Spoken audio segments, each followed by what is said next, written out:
Bonjour Mike. Hier tu m'avais dit qu'on parlera des autres ministères. De quel ministère veux-tu qu'on parle aujourd'hui? Et si on parlait des docteurs et des apôtres? Fantastique. J'ai hâte de connaître un peu plus sur les apôtres car j'ai comme l'impression que tout le monde a peur de ce titre. On entend toujours parler des pasteurs et évangélistes, mais c'est comme si les apôtres sont partis avec la Bible et n'existent presque plus aujourd'hui. Au fait, le rôle des apôtres est exercé même aujourd'hui dans beaucoup d'églises dans le monde, mais seulement on les appelle souvent missionnaires. Et quel est ce rôle? Celui de convertir des païens dans un lieu où la bonne nouvelle n'est pas encore arrivée, et d'y créer des disciples, de les enseigner, d'y implanter une église, de former des pasteurs, et de continuer leur chemin dans le but de conquérir un autre territoire. Un peu comme ce que faisait l'apôtre Paul? Ce n'est pas seulement Paul, mais tous les disciples de Jésus étaient apôtres. Car Jésus avant de monter au ciel leur a dit, dans Actes 1 verset 8, « Mais vous recevrez une puissance, le Saint-Esprit survenant sur vous, et vous serez mes témoins à Jérusalem, dans toute la Judée, dans la Samarie, et jusqu'aux extrémités de la terre. » Donc un apôtre est quelqu'un de mobile? Selon l'explication biblique, oui. Alors pourquoi il y a des apôtres qui sont pasteurs d'église et résidents dans un seul lieu? Et s'ils se déplacent, c'est juste pour aller prêcher quelque part, et reviennent à leur domicile fixe? Selon la Bible, ils ne sont pas apôtres mais pasteurs.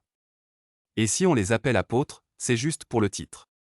Ce n'est pas parce que tu portes le titre d'apôtre que tu le deviens forcément. Comme Paul le dit, dans 2 Corinthiens 10, verset 18, « Ce n'est pas celui qui se recommande lui-même qui est approuvé, mais c'est celui que le Seigneur recommande. » Je crois que j'ai bien compris le rôle des apôtres. Et si tu me parlais maintenant des docteurs? Qu'est-ce qu'un docteur? Et quel est son rôle dans l'Église? Le rôle du docteur est d'enseigner le peuple de Dieu. C'est-à-dire, les nourrir de la parole en leur donnant toutes les révélations possibles. Car la parole de Dieu est spirituelle et c'est spirituellement qu'on l'enseigne. Donc, une fois enseignés, les chrétiens peuvent aussi exercer à leur tour cette fonction d'enseignant? Attention Corinne. Il ne faut pas confondre l'enthousiasme de servir le Seigneur et l'appel. Car beaucoup tombent dans ce piège. L'apôtre Paul dit, dans 1 Corinthiens 12, verset 29, que tous ne doivent pas être apôtres, docteurs et prophètes. Le chrétien doit prier pour avoir la direction du Saint-Esprit.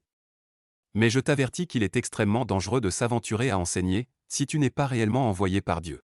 Le rôle d'enseigner est différent de celui de prêcher Jésus par des témoignages, car comme je te l'ai dit, prêcher Jésus est un devoir de tout chrétien. Pourquoi tu dis que c'est extrêmement dangereux de s'aventurer à enseigner? Pourquoi cette exception? Parce que la Bible nous le défend en nous avertissant qu'il ne doit pas y avoir un grand nombre de personnes qui se mettent à enseigner, car ceux qui enseignent seront jugés plus sévèrement. Tu peux le lire dans Jacques 3 verset 1. Pourquoi une si grande sévérité pour les enseignants? Parce qu'un enseignant dispose le pouvoir de détruire ou de construire l'Église. Et si la parole de Dieu nous dit qu'il ne faut pas qu'il y ait un grand nombre de personnes qui se mettent à enseigner, c'est pour éviter le désordre dans l'assemblée de Dieu. Le peuple de Dieu doit être construit avec un même enseignement, un même sentiment, une même âme, une même pensée et un même amour. Et c'est à travers de faux enseignements que naissent les sectes et les doctrines démoniaques car le diable profite beaucoup de l'enseignement. Justement pourquoi particulièrement, l'enseignement? Parce que l'enseignant est censé dévoiler ce qui est voilé.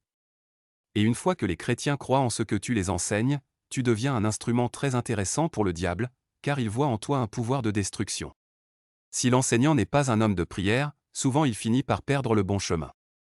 Et s'il est gagné par le diable, beaucoup de ceux qui sont derrière lui sont évidemment perdus. Je te remercie pour cet éclaircissement et je présume que la prochaine fois on parlera du ministère de prophète.